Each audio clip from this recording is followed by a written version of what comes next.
Welcome back to another episode of the Crypto Serpent. And if you do enjoy the videos, then don't forget to hit that like and subscribe button.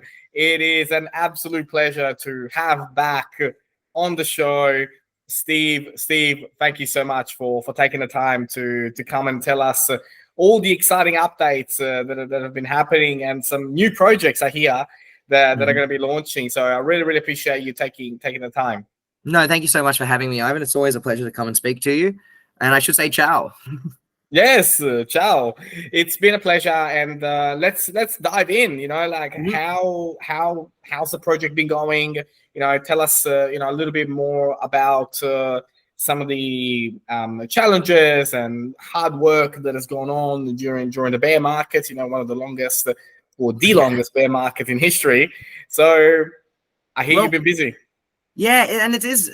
That's maybe a discussion for another day, right? This bear market has been one of the most fascinating bear markets I think we've ever been through.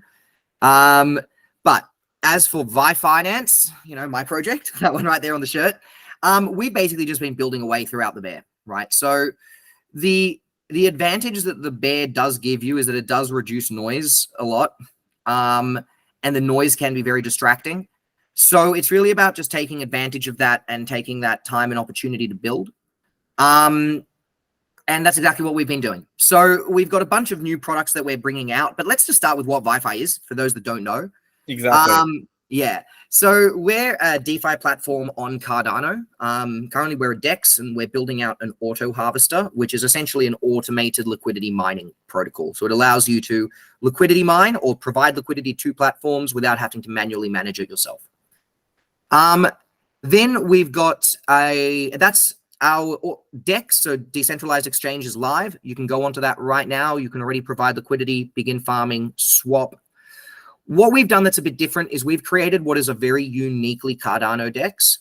So what I mean by that is we've taken a lot of the power and tools that the Cardano blockchain gives you to essentially implement a DEX in a bit of a different manner to how you're used to seeing it. Right? We've tried to take things from the Cardano blockchain as it is designed differently and use it to our advantage, so to speak. So an example of that is we have Stakeless LP Farming. So if you provide liquidity on our platform, you don't actually need to then stake that liquidity to any other pool, to any other farm, sorry. The liquidity pool tokens stay in your wallet and you are automatically farming on our site, right? So that automatically saves you a transaction, saves you effort. It also means you never miss farm, because sometimes you can provide liquidity to 15 different places and you've just forgotten to put one of them into a farm, and you realize 3 days later, and all of a sudden you're like, oh God, I haven't been farming that one for 3 days. Yes. We've all had that experience. And with our system, there's no way you can miss farm, right? It also means that every time you harvest the farm, it's always aggregated. So you never have to go through and harvest individually. The other advantage that this provides is it means that the LP tokens are actually unlocked in people's wallets, so their value isn't locked inside a farm. So this allows us to create products using those LP tokens rather than just having them as a static unit that is only used to lock into a farm and then for you to not think about anymore. So we've launched also L2 LPs, which are layer 2 liquidity pools, which is where users can lock those LP tokens into liquidity. And this means from a liquidity provider perspective, if you engage with one of these layer 2 liquidity pools, you can actually reduce your total impermanent loss, because your portfolio goes from being 50-50 one token and the other to 25% the smaller token and 75% Cardano. So your effective portfolio risk and impermanence loss is reduced. And that also means that as a new user, you can engage liquidity without even depositing liquidity. You can just go to the front end of our market and purchase liquidity pool tokens directly from the market. Yes. And because we have Stakeless LP farming, that means that a new user can go from not having anything in their wallet to connecting their wallet, doing one trade, and they're instantly farming. It's crazy. It's so good. I feel that your team has been super clever at identifying the key benefits of the Cardano blockchain, interpreting that in the best possible way, and maximizing the power of this particular blockchain. Thank you. And that's exactly what our focus has been. And we noticed that when looking at a lot of the other DEXs that are launching on Cardano, that their focus has always been to make it feel and look as much like a DEX on another blockchain as possible. Whereas our approach has been, well, rather than trying to make it look and feel as much like DEX as on other blockchains, why not actually utilize that power, as you said? Even if it makes things look different, it actually can result in a much better user experience, right? Yes. And we have a lot of users that tell us that after they use our DEX for a while, they find it cumbersome to go to other DEXs because all of a sudden they have to commit 3 times as many transactions to get anything done, right? Yes. And that has always been our focus. It's how do we minimize the steps of engagement for a user to go from nothing to fully engaged? And we've got that down to a single transaction. And that's the power of mass adoption, because at the end of the day, the only way that we're going to see more and more people adopt blockchain and crypto and make it more part of their everyday life is we make it simple. If we tell somebody to do something and there's 7 steps, or we tell somebody to do something and there's only 1 step, the chances of them learning how to do that 1 step is, dramatically better than 7 steps. Exactly. And that is honestly the core philosophy that we have at VYFI. And so that, which is brilliant. And so how have you found the adoption of it? So since you launched, we've had you on the show a couple of times. So tell me a little bit more about, how you're finding the customer base. Yeah, absolutely. So, God, this works on so many levels, doesn't it? Like, there's many ways that you can look at a project. And at the moment, we've had a bit of a downwards price pressure, which is always upsetting, but that's part of every token. What we found is that our adoption is really strong, right? Currently, we are the 3rd most used DEX on Cardano. We have got over 1,000 unique users a day on average. Wow. And we are getting anywhere between 1,200 to 1,600 trades a day on average. That's crazy. Right? So given that we're working in Cardano, which is already a bit more of a smaller ecosystem, we are incredibly proud with how the adoption has gone. And what we're really excited about and what we're really trying to work on building is that unique user base, right? So in terms of dApps on Cardano, we've got the 4th largest unique user base. So what that means is that we keep on pushing to build that unique user base. And then when the bull comes, we're poised to take full advantage of it, right? Because we've got a user base that other dApps don't have. So the adoption has been fantastic, honestly. We've had mostly almost ubiquitously kind words from the community. Particularly since we did our update of our front end. So we rebuilt and relaunched our front end about 4 or 5 months ago, or 3-4 months ago. And it's been, God, has it been a roller coaster. It's been wild, And I guess the reason for that as well is because how much work is involved in, this is something I wasn't expecting, I should add, in running a DEX, and users don't see this. When you go to a DEX, you just go to like a web page and then you commit a swap and you're like, okay, yeah, that's fair enough, but they don't see all the business management, administration, all of that goes on as well to ensure that the DEX can run. And since the DEX launched, all that work has increased tenfold. Wow. So And I think what's really fascinating is that the excitement every time I speak to your team, like the excitement around innovation, creating new value for the consumers that are using your services and your products, and just that drive that you can see the finish line. You can see the outcome that it's going to be created by this and we're talking 2-3 years, like down the track, not just what's going on in the last couple of weeks, because it's really fascinating when you speak to consumers. Consumers are very emotional. And I always say to them that if you want to have confidence in the market, speak to a developer, speak to people that are building, and that gives you posture, because, there is, the excitement in your voice, from what you're building is obvious to me. And I hope it's obvious to the people listening today. Yeah, we are really excited, and I think it's a good time to be really excited. The space is growing fast. Crypto is one of the fastest moving industries in the world, and it's very much about breaking things and making new things. And as as a result, really, we are breaking things and making new things, and we're excited about it. Yes. And as an example, actually, let's have a brief chat about something that I'm really excited about, which is the upcoming transaction cart. Yeah. So we're building out a transaction cart, which is, if you imagine an Amazon cart, is like the perfect analogy, right? You select a list of products, you add it to the cart, you check out, and then those products are all bought simultaneously, right? One of the big things that we find in Cardano is that committing actions on the chain, just because it's 20 seconds per block, can take a little longer. So if we're taking a little longer due to it being 20 seconds per block, what we've got to do is we've got to try and find a system that optimizes that for the user. What Cardano does really easily with the EU TXO model is it allows us to actually conduct multiple movements at once, right? So we can build transactions to include multiple multiple assets simultaneously. And we can split those assets very easily, right? It's the splitting that's most important. So what we can do is we can actually take, let's say, 12 trades on the DEX or 10 trades on the DEX. And rather than running them one by one, you just add to cart, add to cart, add to cart, add to cart, stack 12 trades into your cart, you press submit, and then all 12 trades go through in a single transaction. So let's make it like really simple in layman's terms for somebody that doesn't understand crypto. What you're saying is you could put Australian dollar, US dollar, UK pound, yen in one transaction and push that out in one transaction rather than doing multiple transactions in different currencies. Correct.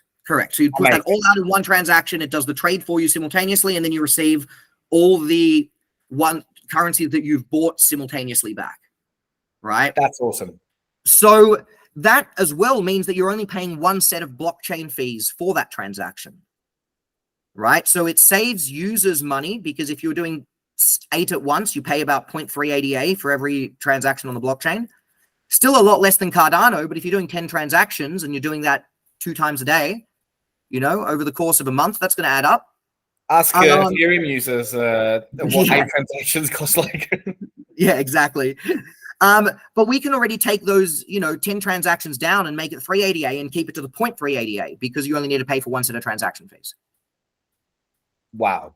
Right? Okay. That's exciting. So, and the other thing as well is that it doesn't just encompass swaps. It actually encompasses everything on our DEX. So you can also stack add and remove liquidities. You can stack harvests. You can stack out transactions into our bar, which we haven't discussed now. That's our distributive mechanism. It's the only distributive mechanism built on Cardano, and it just rebuys fees from our DEX that are accrued, uses those fees to buy back VYFI, and then distributes it to the holders of VYFI. Wow. Now that so all of this combined, right, is essentially a system that allows our users and the people that engage with us to run all of their liquidity management ideally through only 1 to 2 transactions a day, rather than sometimes, and I manage liquidity, having to do 20 to 30 transactions a day. Yes. Right. So, and the reason we came up with this idea, honestly, was because I have to manage liquidity, and I went to my lead engineer and I'm like, man, I'm really sick of always having to do so many transactions every day. Yeah, what can we do about this? Absolutely. Help me. And that's how this was born, right? So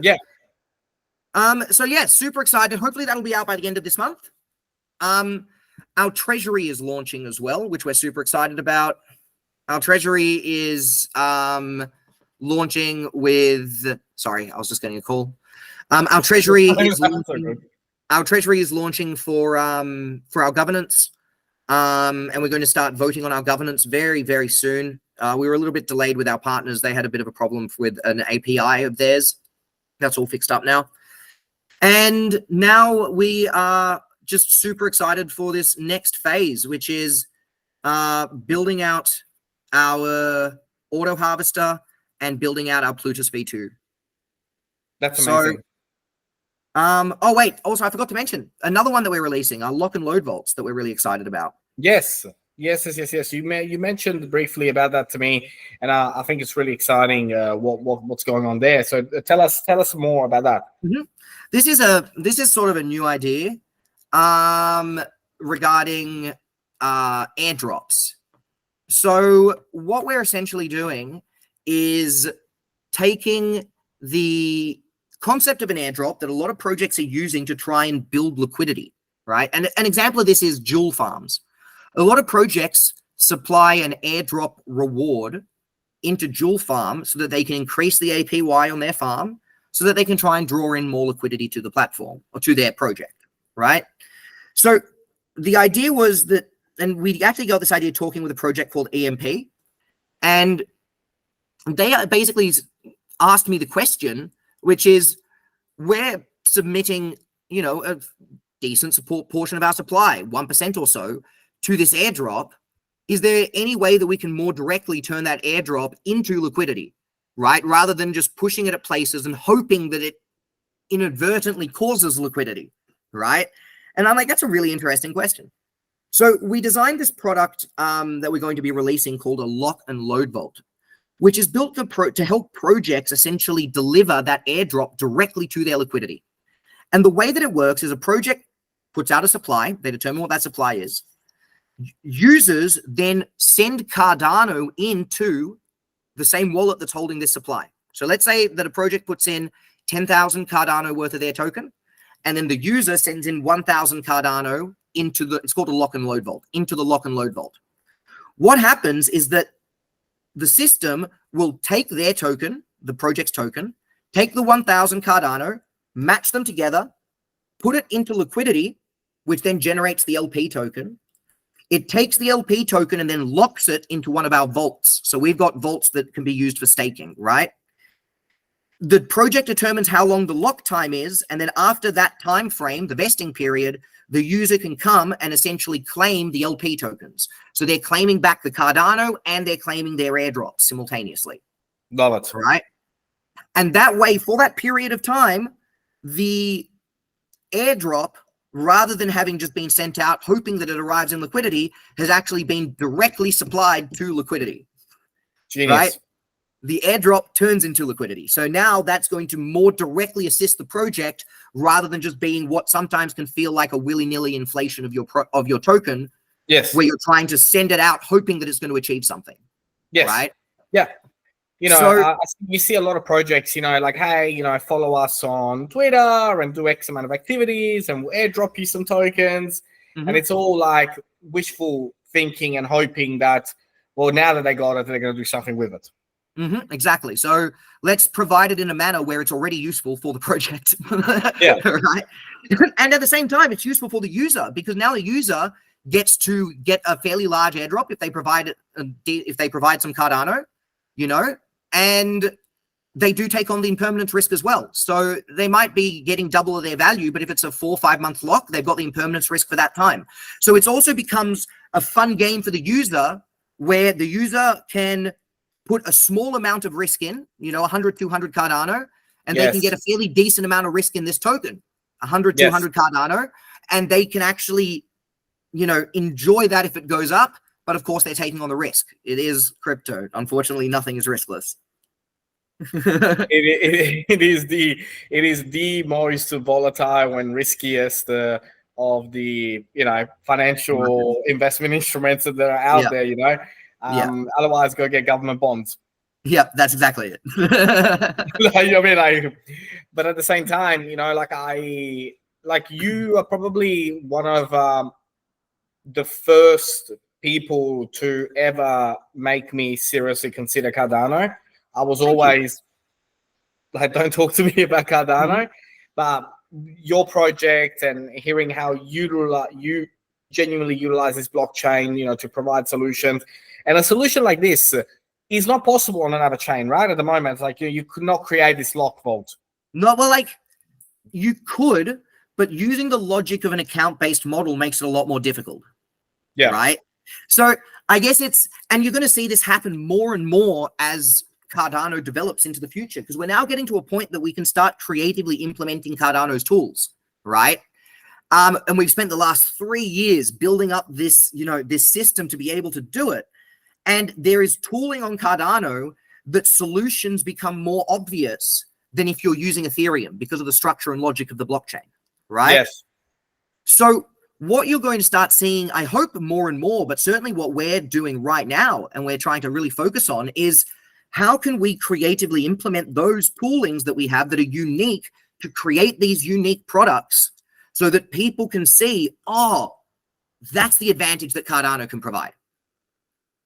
Right? And that's a big challenge that you're taking on, but I believe I believe step by step, it's, you know, I mean, just this particular solution alone provides, you know, huge benefits. I mean, we recently saw the rise of the first successful mega launch of a meme coin on Cardano, you know, and what that did. I mean, that was insane.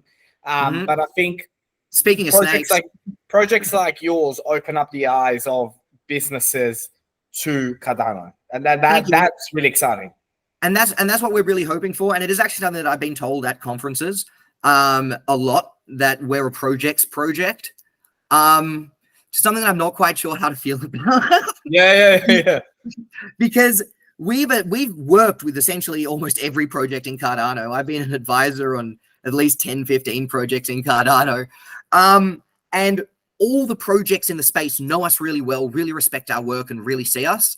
The next focus and target that we have is to work as hard as we can to make sure that in the upcoming bull market, it's not just the other projects that all see us. We want all the people that are coming to Cardano to see us evidently as well, right? Absolutely. Because if all the other projects are respecting and looking at our work and saying, shit, we're going to be copying them, I'm not going to name any names.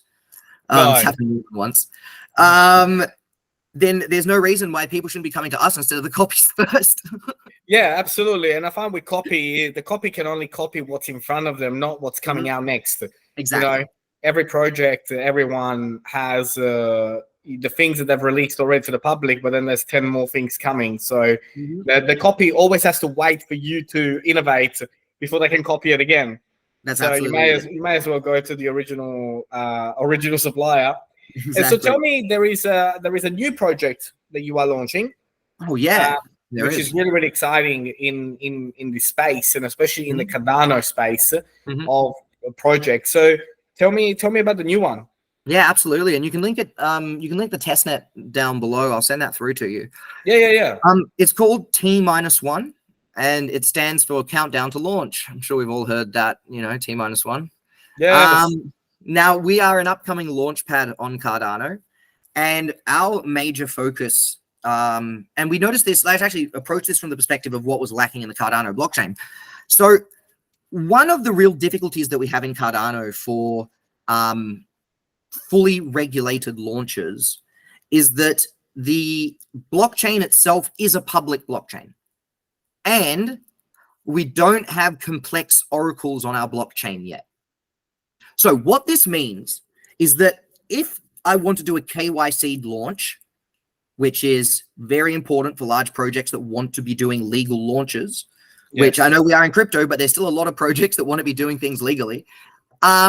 You need to ensure that you can implement a KYC that isn't, I mean, it's almost impossible to be completely foolproof, but one that if a regulator walks up to you, the regulator can't just look at it and say, yeah, but people could do that to go around it, right? Yes. You need to show that you've taken every reasonable step to implement it, right? And that's important in the regulation everywhere on Earth, okay? In any first world country on Earth. Now, what we have, because of the public addresses, if someone sends into a contract that says, you know, the front end can only be engaged once you KYC'd, but the back end is a public address and it's a smart contract that reacts to what receives Cardano, and then it just sends out based on the rules of the send out, right? The smart contract itself can't actually check KYC, so it can't confirm that the wallet that sent in the Cardano to then send out the token is a KYC wallet. Yeah, that makes sense. Right? So we essentially built that system to be able to do that. Right? Brilliant. So we've built out the system so that it's called jurisdictional, I've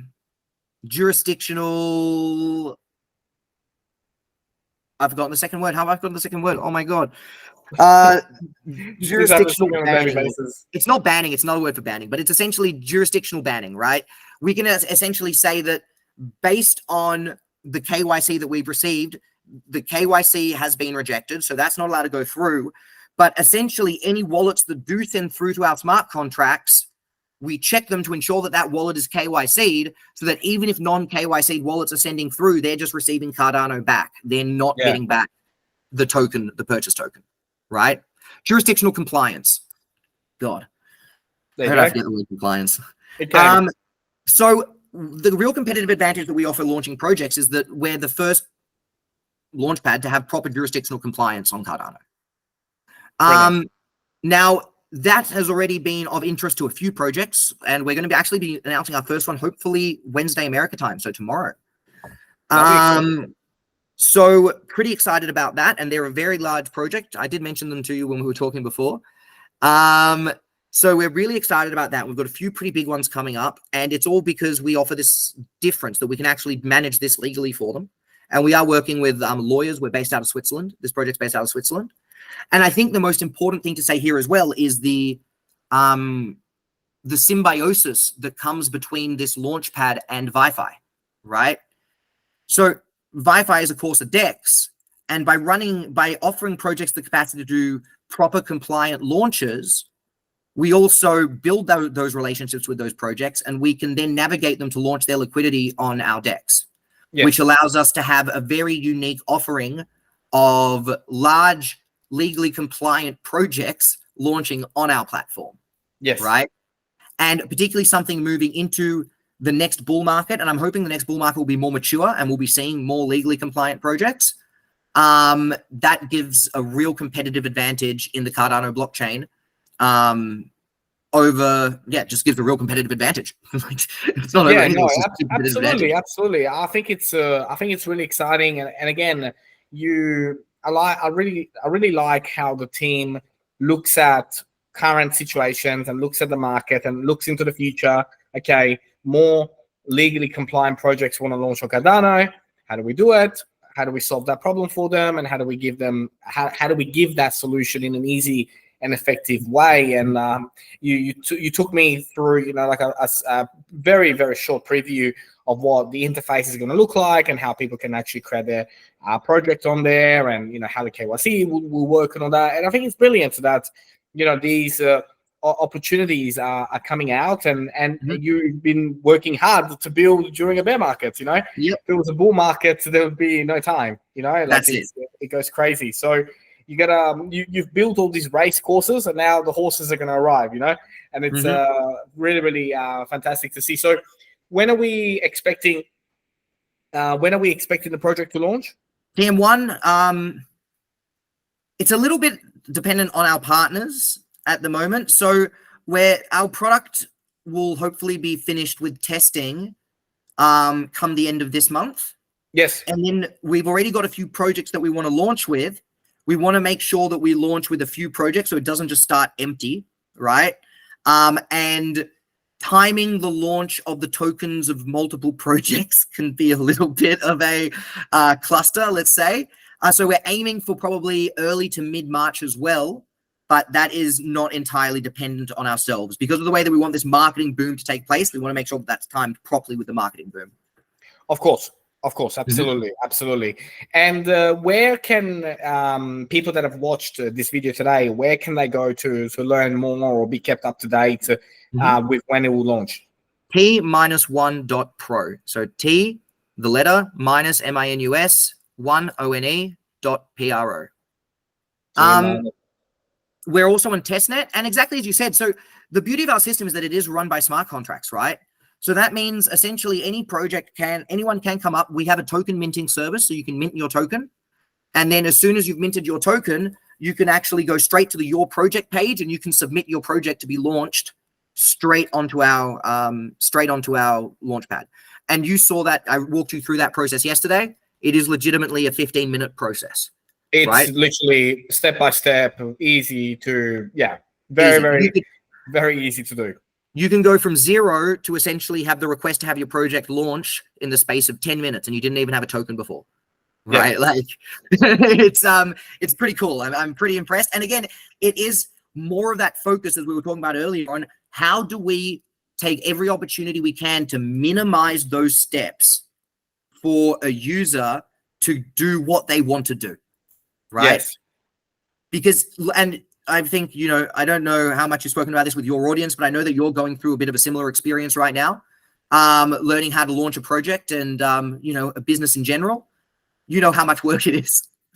Yes. There will be, there's plenty of announcements to come to this particular channel, to the Crypto Serpent community and audience. They have noticed a significant drop in videos, but I do promise that it has been all for the greater good, and it's very, very exciting and something that has been a passion of mine for 20 years. And somehow I've been able to put all the things that I love into one thing, you know, like racing, digital marketing, blockchain, and crypto, and just create a monster of a super, super ambitious project. And then, you know, speaking to innovative people like yourself that, you know, really know the intricacies of tokenomics and how to make it as best value add to the people that hold the token, and how do you cross chain. Like it's a phenomenal industry. And like I said, you know, speaking to people like yourself, it just re-energizes my belief of how blockchain is going to change the world. And I'm not going to ruin any of those announcements that you want to bring out, so I'll leave that to you. But yeah, it's super exciting stuff. And you're going through that process, and you've said it before, you know, you can see how our business aim is to make that process as easy for people like yourself as possible. Yes. Right. You've already got so much shit to deal with. And I mean that kindly. Yeah. And I've been through it more than once, right? It's just, there's so much to deal with. Any part of that you can simplify for people is useful. Yes. And ultimately everybody wins, you know, like the projects sleep well at night and knowing that, you know, one more thing ticked off the list. It works. It runs. It's, you know, it's simple for the users. They feel confidence, and confidence for a project is number one, you know, to create that confidence to the users of the project. Because nobody, you know, that is launching a legitimate project wants to, you know, have people be given the wrong token or not enough tokens, or where's my tokens, or where's my airdrop, or how do I download MetaMask? You know, like it's just, you know, there's so many things. But no, look, I genuinely really, really appreciate you taking the time out of your busy day to provide us, you know, this incredible journey that you've been through, and what you're launching, and the updates to VYFI. It's absolutely brilliant, and I will make sure that the audience, you know, has the links so that they can go check it out and learn for themselves what you're up to. And don't hesitate to come in, anyone, and ask any questions if you have any, right? We're always here to help. Don't be afraid. We don't bite. And if you guys are new to Cardano, jump in. We've got a whole host of people in our Discord or our Telegram that'll be ready to help you out with engaging with Cardano for the first time. It's quite an extensive ecosystem now. And if it's something that you haven't started to look at yet, you definitely should for the upcoming bull market. It's still a top 10 blockchain. And there are over 50 projects to go explore now, even more. Yeah, that's exciting. That's exciting. And I think it's, in my opinion now, it's really an underdog. You know, the people that really know it well vouch for it, and I can see why. Now I can see why. Before, like I said, I was like this. Don't talk to me about it. But the more you learn, the more you can see it's got a future. One of the jokes that we have in our team is that Charles Hoskinson really pissed someone off in the Illuminati. Yeah. That's the joke that we run with, because we can't, there's all these things that we can do, and we can't see why everyone keeps calling us a ghost chain and hating on us. It's like, but we're doing so many unique things that you can't do elsewhere. Like, what? Yeah.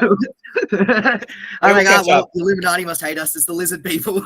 It'll catch up. And as I always say to people, you know, there's a fantastic video out there of Amazon, and you know, when the internet.com bubble burst, the share prices dropped 90%, but the day-to-day metrics of the business continued day on day to improve. And eventually, it took over and it is the mammoth that it is today. But a lot of people during that era, when it went $4.60 to $17, said, "Nah, it's over.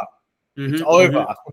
You know, and I think that's the most dangerous word that you can use, you know, for a blockchain, you know, and like yeah. So look, super exciting. Really appreciate your time today, and I can't wait. I can't wait for the next one and to see once again the next step.